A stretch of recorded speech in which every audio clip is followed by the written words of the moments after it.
Başının obezite fotoğraflarını göster. Evet hocam çok güzel oldu. Göster biri de şimdi.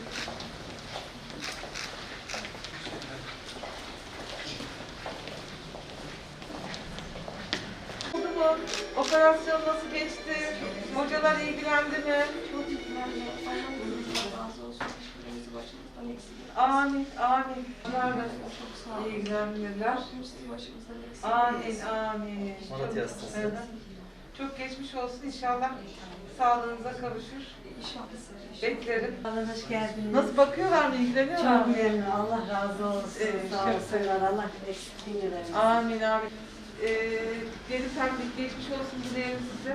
Hani çok başarılı geçti inşallah. Bundan sonra bir şeye ihtiyacınız var mı? Yok sağ olun.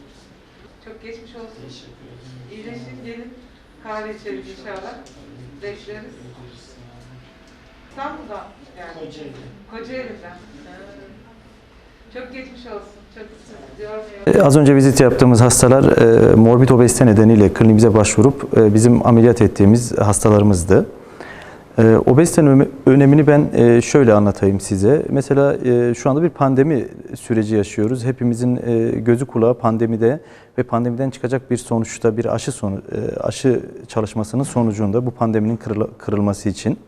Dünya Sağlık Örgütü'nün verilerine göre bir yıl içerisinde obeziteden beklenen ölüm sayısı 1 milyonun üzerinde. Pandemi yaklaşık bir yıldır sürüyor ve ölüm oranı şu anda yani toplam ölü sayısı 1 milyon 300 bin civarında. Yıllardır süren bir pandemi yaşıyor şu anda obezite. Dünya Sağlık Örgütü'nün yine verilerine göre prevalansı %30 kadar arttı son yıllarda. Avrupa'daki yapılan çalışmalarda hipertansiyonun %55'i, tip 2 diyabetin yani insülin bağımlı olmayan diyabetin %85'i ve kronik iskemik kalp hastalığında %35 kadarı obezite ile ilişkili. Obeziteden bir pandemi olarak kabul ediyoruz biz obeziteyi. Ama şu anda tabii Covid pandemisiyle arasındaki fark orta ve uzun süreçte yani orta ve uzun bir dönemde dünyaya etkisi çok büyük olacak. Peki herhangi bir aşı, bir tedavi gerekli midir? Hayır. Obezitede birinci amacımız mücadelede obeziteyi engellemek. Nasıl engelleyebiliriz? Artık insanların sedanter yaşamını bir kenara bırakıp daha fazla egzersiz, diyetine dikkat ederek bir yaşam değişikliği yaparak obeziteyi engelleyebiliriz. Biz hangi aşamada devreye giriyoruz? Diyetini yapmış olan, egzersize rağmen zayıflamayan hastalarda artık tedavi, cerrahi tedavi olarak önümüze çıkıyor. Az önceki hastalarımızda belli bir süre diyet tedavisini, egzersizlerini yapıp ancak hiçbir şekilde kilo veremeyip yandaş hastalıklarla mücadele etmeye başlayan hastalarımızdı. Bunları halk arasında tüp mide denilen iki hastamıza da sleeve gastrektomi, kapalı yöntemle sleeve gastrektomi ameliyatı uyguladık.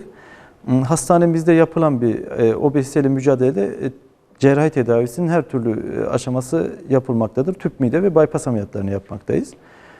Obezitenin tanımı yani herkesi ameliyat mı ediyoruz? Hayır tabii ki.